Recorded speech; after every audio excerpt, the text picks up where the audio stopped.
सोचिए एक ऐसा देश जहां की राजनीति दशकों से अस्थिर हो, जहां भ्रष्टाचार ने जड़ें जमा ली हों और जहां के नौजवान अपने भविष्य को लेकर निराश हों।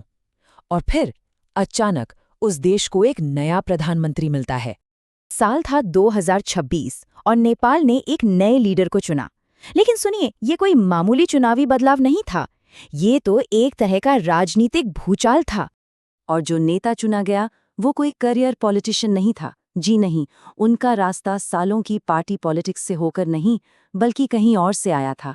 वो एक रैपर थे। जी हाँ, एक हिप हॉप आर्टिस्ट जिसके गाने सिस्टम पर सवाल उठाते थे। अब वही उस सिस्टम की कमान संभालने वाला था। तो सवाल ये उठता है कि भाई ये हुआ कैसे? एक हिप हॉप कलाकार ने देश की सत्ता कैसे हासिल कर ली? चलिए इस पूरी कहानी की तह तक चलते हैं। देखिए, ऐसी क्रांति ना रातों रात नहीं होती। इसके पीछे दशकों का गुस्सा था और एक डिजिटल चिंगारी। मतलब माहौल तो पहले से ही बना हुआ था, बस एक चिंगारी की जरूरत थी। तो जरा इस टाइमलाइन पे नजर डालते हैं। 1990 में डेमोक्रेसी तो आ गई, पर अगले 35 साल में सोचिए 32 सरकारें बदल गईं। मतलब कोई भी सरकार अपना टर्म पूरा ही नहीं कर पाई। और जब इतनी अस्थिरता हो तो क्या होता है? भ्रष्टाचार, भाई भतीजावाद, ये सब आम हो गया। और 2025 आते आते लोगों का, खासतौर पर युवाओं का सब्र का बांध टूट गया। और फिर वो चिंगारी भड़की टिकटॉक पर। युवाओं ने नेपो किड नाम से एक मूवमेंट शुरू कर दिया, जिसमें नेताओं के बच्चों की शाही लाइफस्टाइल को दिखाया जाने लगा। अब सरकार ने क्या किया? 8 सितंबर 2025 को टिकटॉक, फेसबुक, इंस्टाग्राम सब बैन। 26 सोशल मीडिया प्लेटफॉर्म्स पर ताला लगा दिया। उन्हें लगा कि आवाज दब जाएगी, पर असल में उन्होंने एक ज्वालामुखी को जगा दिया था। और इसके बाद जो हुआ वो इतिहास है, जिसे कहा जाता है सितंबर 2025 की जेन ज़ी रेवोल्यूशन, जिसने पुरानी पूरी की पूरी व्यवस्था को हिला के रख दिया।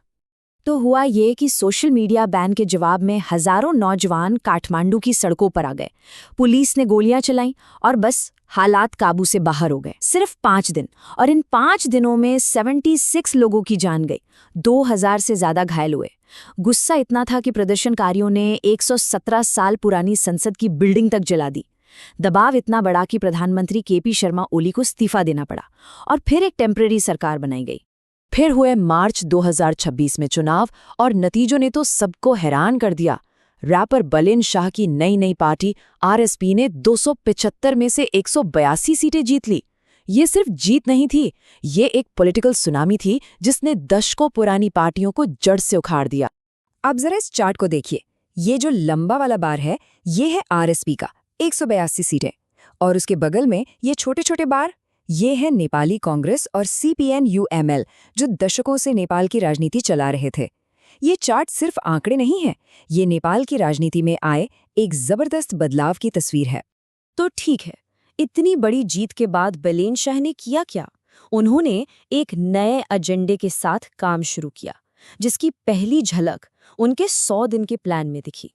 बलेन शाह को समझने के लिए ना नेप हॉप को समझना बहुत जरूरी है। ये नेपाली हिप हॉप की एक विधा है। शाह इसी दुनिया से निकले थे। उनके गाने कोई एंटरटेनमेंट के लिए नहीं थे। वो गरीबी, भ्रष्टाचार, बेरोजगारी जैसे मुद्दों पर सीधे सीधे सवाल उठाते थे। तो जो उनकी कला थी वही उनकी राजनीति की बुनियाद बनी। और उनका स्लोगन था, बात कम, काम ज्यादा। और ये नारा लोगों को बहुत पसंद आया, क्योंकि वो नेताओं के लंबे लंबे खोखले भाषणों से तंग आ चुके थे। और उनके 100 दिन के प्लान ने ये दिखा भी दिया कि वो सीरियस हैं। आते ही सबसे पहले क्या किया? 1990 से लेकर अब तक के सभी सरकारी अधिकारियों की संपत्ति की जांच के ऑर्डर दे दिए। फालतू के मंत्रालय कम कर दिए। सारी सरकारी सेवाओं के लिए एक ही डिजिटल प्लेटफॉर्म बनाने का काम शुरू कर दिया। और एक और बड़ा कदम, प्राइवेट अस्पतालों को बोल दिया कि 10% बेड गरीबों के लिए मुफ्त में रखने ही होंगे। लेकिन सबसे बड़ा और सबसे चौंकाने वाला कदम तो कुछ और ही था। शपथ लेने के ठीक अगले दिन पूर्व प्रधानमंत्री केपी शर्मा ओली को गिरफ्तार कर लिया गया। आरोप 2025 के हिंसक दमन के लिए। ये एक सीधा और साफ संदेश था कि अब जवाबदेही का दौर शुरू हो गया है। और देखिए, इस चुनाव में सिर्फ बलेन शाह ही नहीं चमके, एक और नई ताकत उभरी, हकबाद। ये हरका संपांग की लेबर कल्चर पार्टी की सोच है, जो खुद काम करने और लोगों की भागीदारी पर जोर देती है।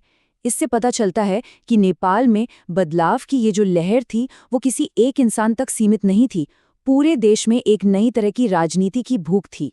तो उम्मीदें तो आसमान छू रही थीं, पर चुनौतियां भी किसी हिमालय से कम नहीं थीं।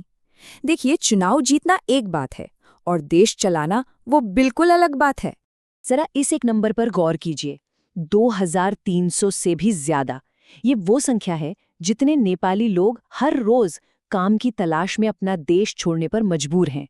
ये एक आंकड़ा पूरे देश के आर्थिक संकट की कहानी कह देता है, जिसका सामना अब बलेन शाह की सरकार को करना था। और चुनौतियां एक नहीं, कई थीं।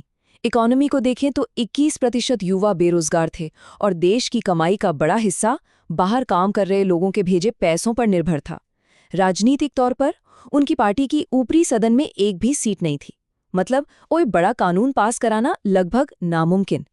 और इन सब के ऊपर से भारत और चीन जैसे दो बड़े पड़ोसियों के साथ रिश्ते को संभालना, वो चुनौती तो हमेशा से ही थी।